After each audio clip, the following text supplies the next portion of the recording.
Hi there, you're watching the Gardens and Graveyards channel. My name is Charisma, and today Spencer and I are in the garden. We're in the front yard and we're going to create a new space of mulch by covering a patch of grass with cardboard and then mulch. I'll turn the camera around and explain to you why we're doing that today. So this is the area that we're going to mulch just past the cherry tree. So we've had this path that comes off of our sidewalk and goes downstairs. And, you know, I don't like grass. So the more we can get rid of grass, the better off we are. And I realize that this little swath gives our eye a place to rest, and I do appreciate that.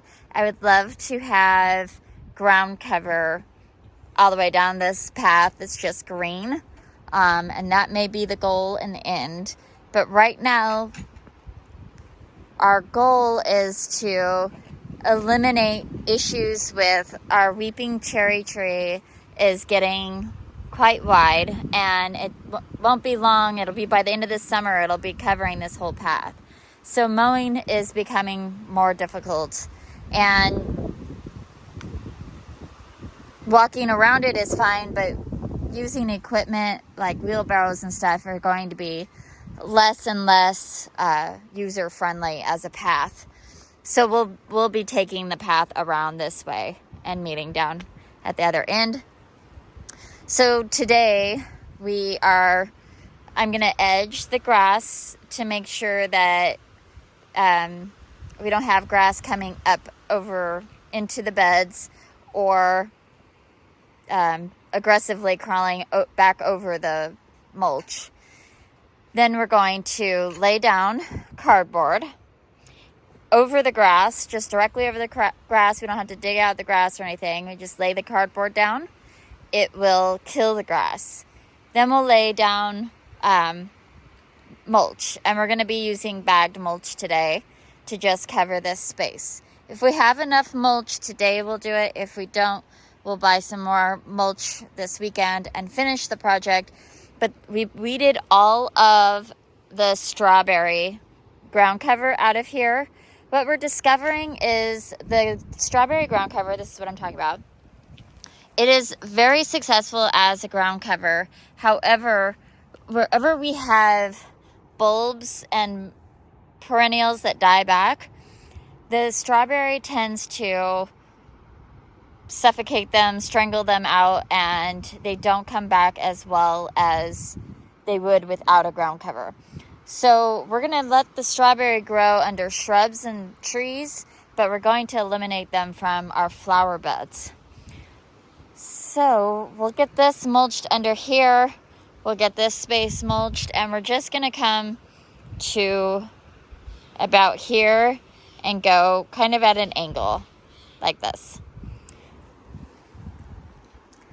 And then we'll probably lay a few flagstones, across the mulch to just give it a, continuation of the path for now until we have some sort of a ground cover. Because I really do love that green snake or green river through our yard as a path. It's just the grass is very aggressive, and I need to mulch out around this cherry tree and the Fosgelia anyway, so we're going to make this path very narrow and it'll look kind of silly.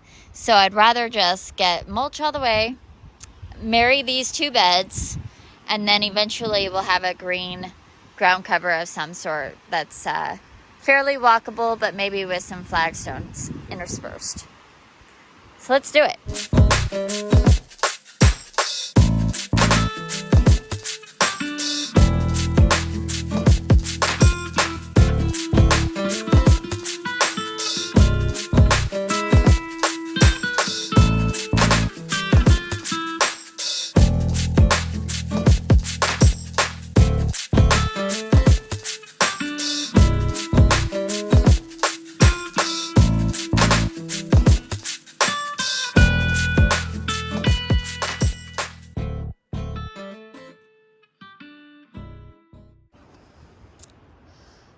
Okay, so we got the edged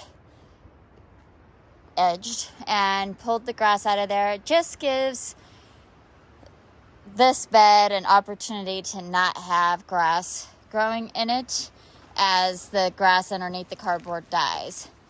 So we've just taken a whole bunch of random boxes, opened them up, and laid them flat on the ground. We try to overlap wherever there's like little slats so that grass doesn't pop up through those slats and grow. What else? Basically, it's a no-dig method for gardening, but for mulching. No dig method of mulching, yes. Yeah. We personally choose to not pull off all the stickers and shipping labels off the bottom of our boxes just to save on labor. Eventually, the moisture will loosen them and we end up pulling them out of the mulch and then throwing them away. It's not a big deal to us. I do prefer to have labels down so that if any like pieces of the cardboard show up, they kind of blend into the ground and they don't have like bright orange or neon green things coming up through the mulch. Amazon smiles. Yeah. So that's like the only thing that I kind of require. So a lot of people will double up on this. We don't need to do that in this climate. Also, I get a lot of comments when I do this type of mulching that they ask me why I haven't taken a hose and wet these down. It's actually kind of windy today, and you can see it's not blowing my cardboard around, and I'm immediately going to be putting mulch on top of it, and I guess our environment's just moist enough that these things will break down in about a year, maybe 2 years at max, depending on how much moisture it gets. Yeah, we could, but why? Hmm? We could, we just never need to. Yeah, it's just an extra step that's unnecessary for us in our garden. I suppose if you live like in the desert or something where you're not going to get moisture from the ground or moisture from the sky as often, maybe that would be something that you'd have to do. The rest of it, we don't need to cardboard or anything. We just need to mulch the raw ground because there's not really anything to kill. Just continue weeding it as necessary.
Alright, so we've got the mulch down. We do need maybe 2, maybe even 3 more bags to do the inside of the actual bed and a little bit more over here.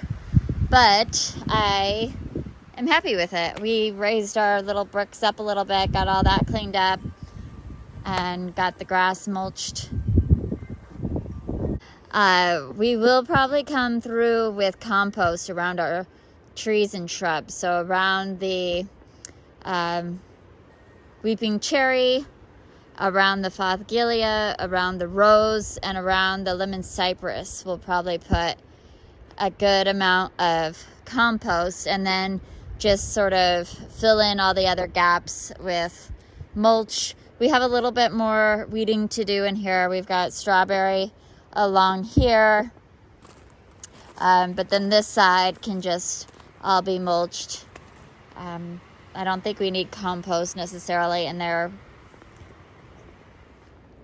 Really, I just wanted to share with you the No dig method in mulching your garden, and a way to get rid of your grass quick and easy, efficiently, and looks beautiful immediately. There's no hard labor of digging out your grass. There's no chemical sprays that are bad for our environment and our health. And when you use those chemical sprays, it browns out the grass. It looks like terrible for a long time while you're waiting for all the roots to die and everything like that. And then typically you have to rake it out or dig it out anyways. So this is the method that we've used throughout all of our garden.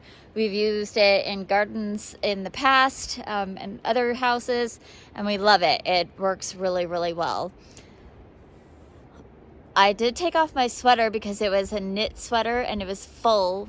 It was getting full of bark bits. So Bark bits. learn from me and no, don't wear knit sweater when you're mulching things, because you'll be getting slivers out of your knit sweaters forever. It's not the first time I've worn a knit sweater while I'm mulching. I just don't learn. Anyways, I hope you were inspired and you learned something new and you're celebrating your life, and we will see you in the next video. Don't forget to like and subscribe. We're growing this channel and it's really exciting. We're glad that you're a part of a community. Bye.